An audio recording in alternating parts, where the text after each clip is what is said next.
Welcome to Feel Good Friday here on the NECAT Network, where we discuss people and things that make us feel good right here in Nashville. I'm your host, Cameron McCaslin, joining you for the first time back in the NECAT studios after 15 months making the show from home. Joining me today, also in the studio, just down the hallway, is my co-host, Big Fella, NECAT board member and star of the hit series, Cooking with Big Fella. Welcome back to the show. How are you today? Cam, I'm doing good. It feels so good to be in the studio, man. I cannot believe it. It feels surreal. We're going to talk about the upcoming Juneteenth celebration that's happening here in Nashville and really all across the country on Saturday, June 19th, 2021. So joining us for the panel discussion today is Marquita Holt, co-founder of Nia House Montessori School in the Kwanzaa, Nashville. Welcome, Marquita. How are you? Hi, I'm doing well. Thank you for having me. Yeah, we're so happy to have you here.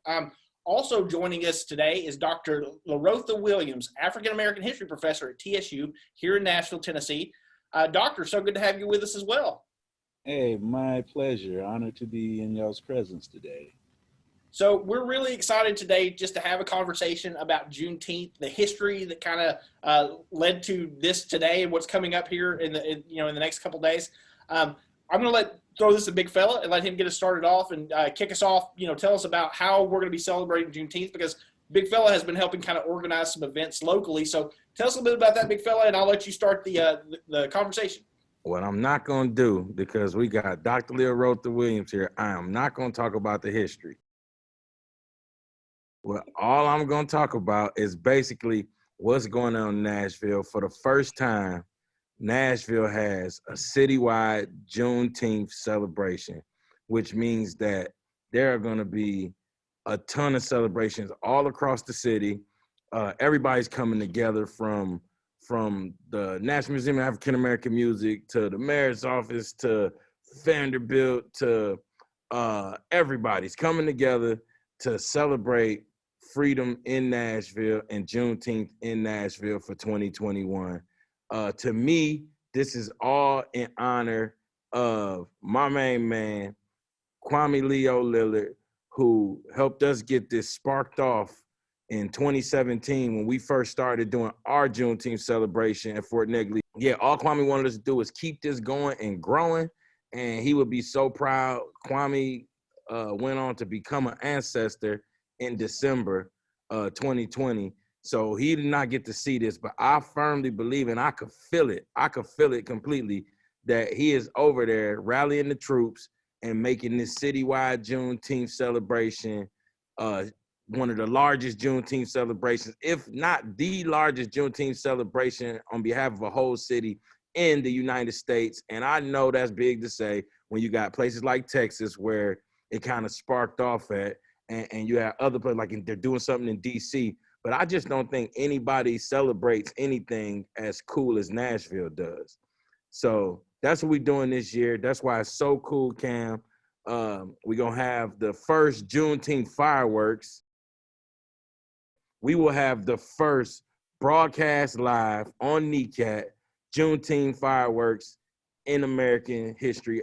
I don't think there has been a broadcast Juneteenth celebration fireworks ever. So we're breaking grounds in Nashville, and it's pretty amazing, and it's just so cool to have these guests here. We got Dr. LaRotha Williams, who he knows the reason why, the actual reason we're here. We don't want to forget the history. Of course, we're going to celebrate the celebration and have a good time and celebrate freedom in America. But he's going to help us get into proper context of why we're here, why we're going to be at Fort Negley, why we're doing this. I think it was super interesting. You said, this thing started in Texas. That's actually where I was born and raised. And I've been in Nashville now for 20 years at this point. But I would like to kind of get a little bit of a feel for that. Like, what brought us to Juneteenth? Where did it start? And kind of what's the foundation of it? And we'll go to Dr. Williams for that. Yeah.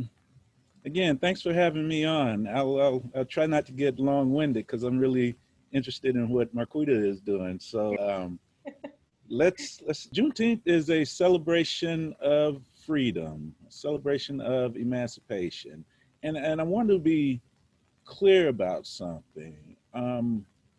Freedom didn't occur in exactly the same way and the same time throughout this country. My first job was in Savannah, Georgia, and this amongst the Gullah Geechee people, whom I love and miss dearly. But there was a Union general named David Hunter who arrived in Savannah, and once he hits town and they win that battle, he says, all right, every black person in South Carolina, Georgia, and Florida, all of y'all are free. Lincoln walked that back, right? He's like, hold up. This ain't supposed to be about freedom. But you couldn't tell those black folks that. It was like, that man say we free, so we gonna be free. Here in Nashville, Union soldiers arrive in East Nashville. So shout out to the out East folk out there. They were out here in February of 1862. And for all intents and purposes, slavery ends here in Nashville.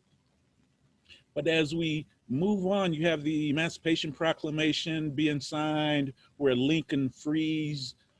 He says that if you're still at war with the United States on January 1st, 1863, then all of your slaves are free. Now be mindful of this, that for many, many, many years, January 1st was celebrated as Emancipation Day throughout this country. And you can go to the record and see where they're having big fun on Jefferson Street of all places, right? Having parades and parties to celebrate that moment. But as the war ends, you know, Lee surrenders in April of 1865. But not everybody receives word that the war is over, right? And you think about how remote Texas is, and Texas is still a long ways away. It's not a place you can just get in your car and ride out and say, I'm gonna be there in a couple of hours, right? You get all the way down to Galveston, and then what occurs on June 3rd, the Army, the Confederate Army that's been operating on the western side of the Mississippi River, they finally surrender. Then June 19th, general named Gordon Granger, he arrives in Galveston and he reads this order, General Order Number 3. And basically he says that all of the African Americans in Texas are now free. This is where that celebration emerges. But I want y'all to be mindful of the fact that there were still people enslaved in this country until December, right? Until December. And that's when the 13th Amendment was finally ratified. So I said all that to say this. Slavery disappeared in different places at different times. And you can almost make the argument that all of our celebrations are regional of sorts, and I'm cool with that. Here in Tennessee, some people celebrate August 8th, then October 24th, and you know, that's cool. But me, as a historian, I kind of like it when we can get together as a family and celebrate as one. So this event is really important, and I applaud the efforts of everybody who has helped bring us to this point. Because, you know, for a while, you might have scattered Juneteenth celebrations. And we still do. I'm gonna be out at Fort Negley, but I'm gonna be kind of tired. So big fella, by the time I get there, I'll probably hit up 4 events, right? So y'all have some coffee ready for me when I get there. But this event, for me, it's like a family reunion of sorts. Okay, we're gonna get together, we're gonna celebrate all of the stuff that our ancestors went through to get to that moment. And lastly, this is just me personally as a country boy from Florida. You know, if there are people somewhere in this town that are having a good time, I want to be one of them. So, I'm looking forward to this day and celebrating the joy and the spirit of this moment with you all. Dr. Williams, I think that's all incredibly interesting. Just as a personal side, like say, I grew up in Texas. I'm a product of the public school system, small town, USA kind of thing. The high school that I went to was a predominantly white school, and it was one of those things where like Texas famously has a Texas history class that you kind of run through in 5th, 6th, and 7th grade, or at least whenever I was that age. They teach you about the Alamo. They teach you about San Jacinto. They teach you about all of the Texas Revolution and how Sam Houston, of course, came from Tennessee down there. Juneteenth wasn't a thing that we learned back then, so it's interesting. And obviously there's been a lot of conversation about how much history was erased or, just not discussed because it wasn't good for the powers that be at the time. That's why I think it's so important to have these conversations on television, to have them in public, to have them, these celebrations where people are seeing it in a big way and they kind of go, what is Juneteenth? What does it mean to people? It's a different situation now than it was. And I know every day people are still fighting for their life, and trying to make sure freedom happens, that there's equality across the board. And so it's just interesting, to hear it come out of your mouth and put it out there. And I appreciate you doing that. Big fella, I'll throw it back to you because like I say, you kind of started the conversation with Marquita, but I want to hear a lot about what she's doing. But I'll let you give a little bit more introduction and ask anything of her that you might think we would want to hear about right now. Marquita is interesting because she does a lot of things that are like positive freedom for the people type of things, more than just Juneteenth, even the Freedom Fair where they expunge records. But even with Kwanzaa Nashville, she's just steeped in culture. She's a very culturally forward person and pushing. Marquita, I would love for you to just, first off, tell about the expungement event, because that is pretty interesting. They're actually expunging people's records on Juneteenth, and they've been doing it for a while, and I think that that's so heavy. First, in honor of our ancestors, particularly Baba Kwame, I just want to take a minute to just breathe and just hear the power that Dr. Williams shared with us. I think of the West African philosophy, Sankofa, which means to reach back and get it. So to understand your history, to understand that it's important that we have a Dr. Williams, not only in academia, but in our community, spreading the word of how we got here, right? But I also think of Ubuntu, which means I am because you are. So I've never met Dr. Williams before, but I can feel his ancestors. I can feel him. I can feel Baba Kwame. I can feel that just with having, like you said, Cameron, these conversations, these candid, sacred, as I would call them, sacred conversations. So to answer your first question about Juneteenth and sort of my role in one of the events, I'll kind of speak on that briefly and then and talk about Juneteenth experience all together in Nashville. But about 5 years ago, well, actually I need to go back about 10 years ago, the Village Church, which is an African-centered Christian church here in Nashville, started out in the Martha O'Brien Center, Casey Holmes, and then to 5 Points, and then now to Madison, to kind of give you an idea of how Nashville changes, right? And how you have to kind of move with what you can afford and move with different demographics. So about 10 years ago, I became a member of the Village Church, and that was the first time really that I was engulfed in what Juneteenth was. And for several years, we would just get together in some capacity. If it was kickball, if it was a relay, anything like that, we did that for about 5 years. And really before that, before I was a member. And about 5 years ago, we said, you know what, it is important that we, in our Africanness, in our just who we be as people, as we would kind of say, it's really important that we talk about getting real freedom and what real freedom looks like. And as you mentioned, Cameron, no, this won't be in your history books. This won't be in your your curriculum for history, right? Unless you go and look for it.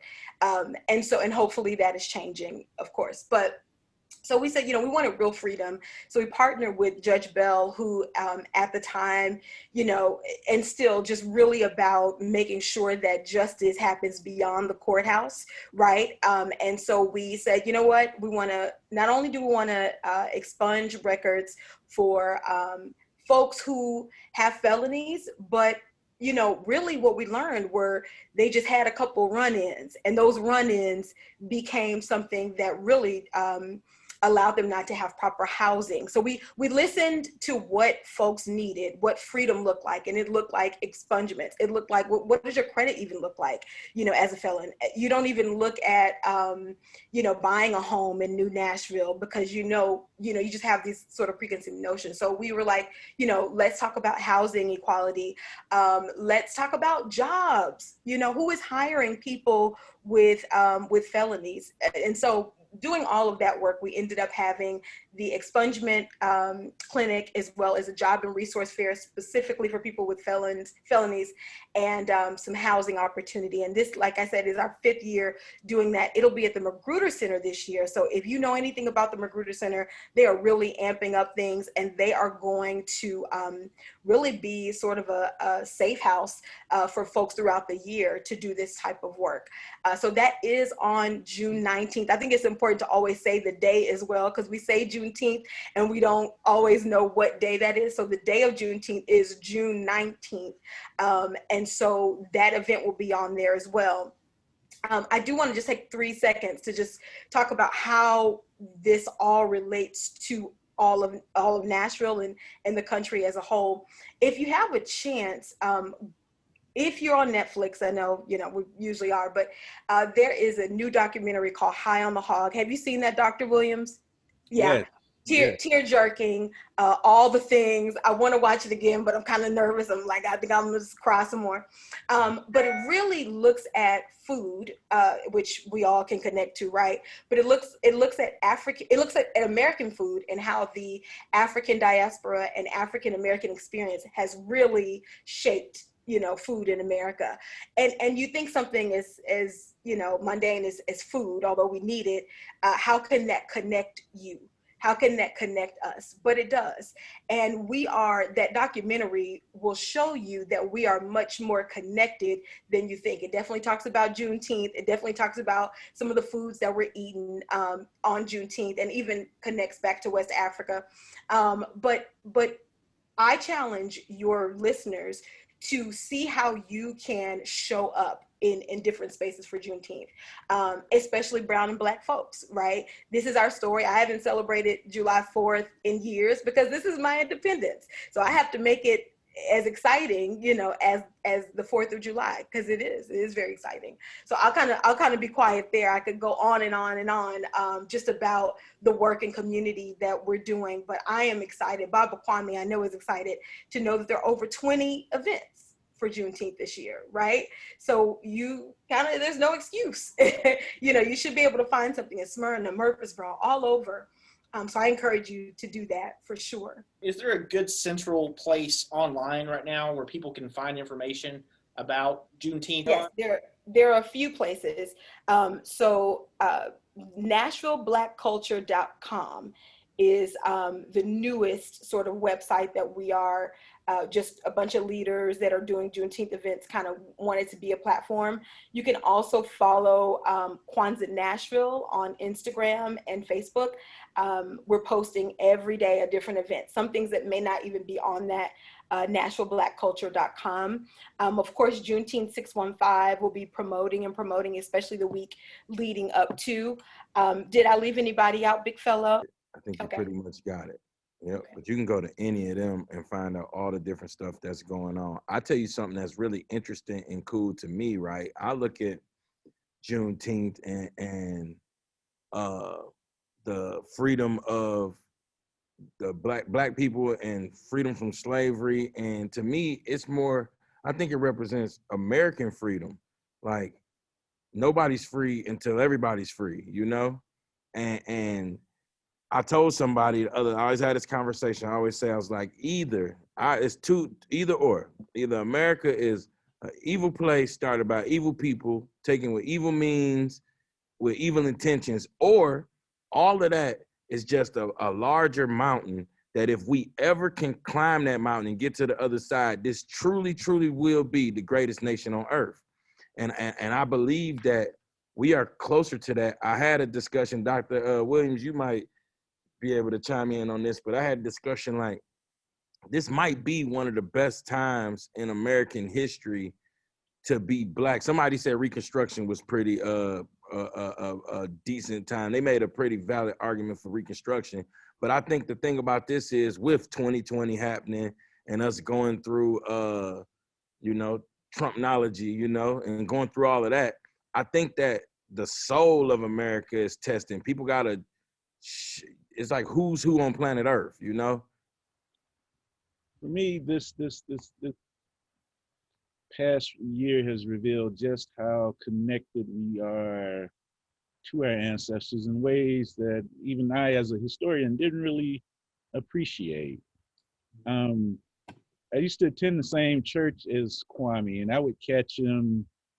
He's kind of celebrity at church, so I'd wait for folks to get around him, and then I'd ask them a couple of questions about what they did. And from the stories that he told me, I saw a lot of the same stuff going on with this generation. I won't dive into a deep conversation here, but there's a really important, or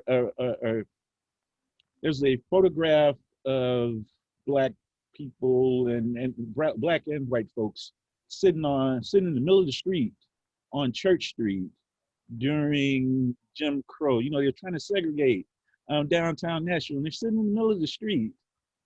And my mind immediately went to, I don't know if y'all were here, but y'all remember when those young folks shut down I-24? Oh yeah.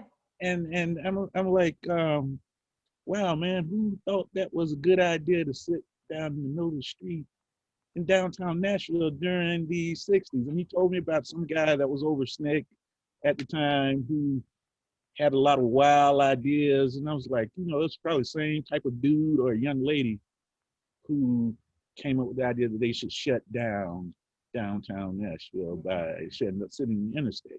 So there's that connection.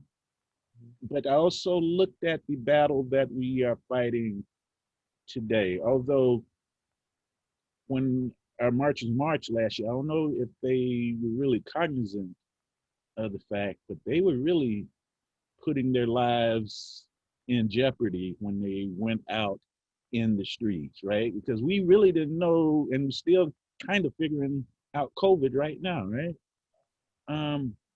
But they had saw enough, they had seen enough, and I think with the murder of George Floyd, which was broadcast ad nauseum, you have a certain segment of America that is saying, okay, all this stuff that these Black folks have been talking about for all these years, maybe there is something to that. So for me, that was encouraging.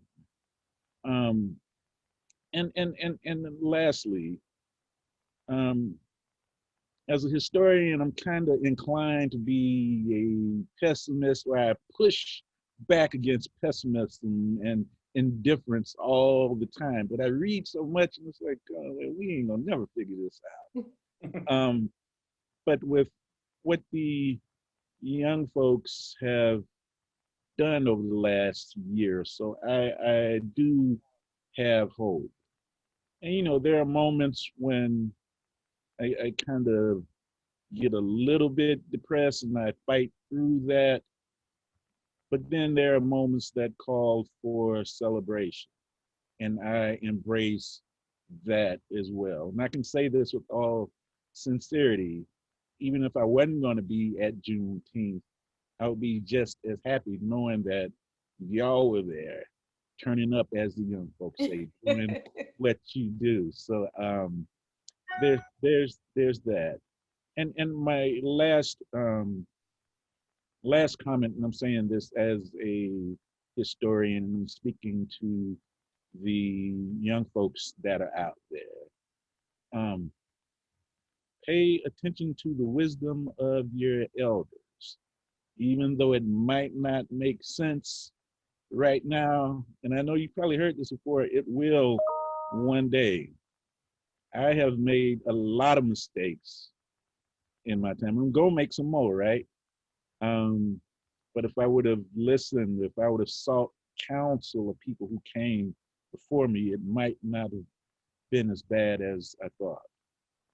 Yeah. Dr. Williams, I have to say, you remind me of this meme that goes around on the internet that says, and also Big Fella, when you said this is a great time to be black, basically. Someone kind of says, but if I had to do it all again, I'd still choose to be black. Isn't that crazy? Through all the riots, through all of, literally capturing the people, from their culture, from their sacred land to now, right? With police brutality and mass incarceration, I would still choose to be black. And that is truly worth celebrating, right? Mm-hmm. Like that is enough to say, little boy, little girl. So you talk about the future, and I'm an educator as well, but to look at my students or to look at children in our village and say, you are worth it. You are worth celebrating. I know that the world may show you that you're not, but you actually are. And our people come from a lineage of greatness. Celebrate. This is why you celebrate. And so thank you for that, Dr. Williams. I sit at the foot of our village and our elders. Usually when we have, and Big Fella knows this, usually when we have a meeting or any kind of gathering, we actually ask the permission of our elders. Can we even speak? So Cameron, in our community, we know that without the elders, we are nothing, right? So usually if this was kind of, in a maybe Fort Negley or a sacred space, I would ask permission from the oldest person and say, hey, can we speak? We know that you know the knowledge, we know that you are the gateway, the history keeper. Do we have permission to speak? And so I thank you for that, Dr. Williams. And Marquita, I want to thank you for sharing that culture with me. Dr. Williams, I want to thank you for sharing this history with me. It's an education for me today. I wish we could talk forever. We're just about out of time on the show, but before we wrap up, the thing that we like to do on Feel Good Friday is always have a quick moment where we talk about one thing quickly that we're feeling good. And on this one, I want to talk about leading up into Juneteenth. What's one good thing that's happening to you today that's making you feel good? And we'll start with you, Marquita. Oh, one thing that's making me feel good about Juneteenth today on this Good Friday is the power of media to tell the story. In the 70s, we'd say the revolution will not be televised, but it actually will be. And I'm just thankful that we'll be able to reach a broad community and share our story and our culture, for sure. Dr. Williams. I work with a lot of African American heritage societies on the periphery. So out in Wilson County, out there in Promised Land and Rutherford County and so forth. And I'm going to spend early Juneteenth with them. And I'm kind of excited about it because, some really good cooks out there, right? but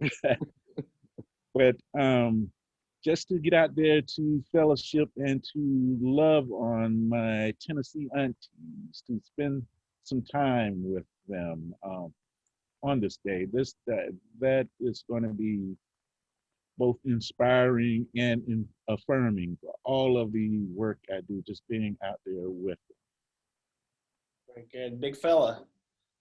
Man, listen, man. I got so much to be like happy about and thankful for and grateful for. One of them is I'm thankful for, I know I'm supposed to do one thing. Okay, if I'm about to do one thing, I'm gonna tell you the one thing.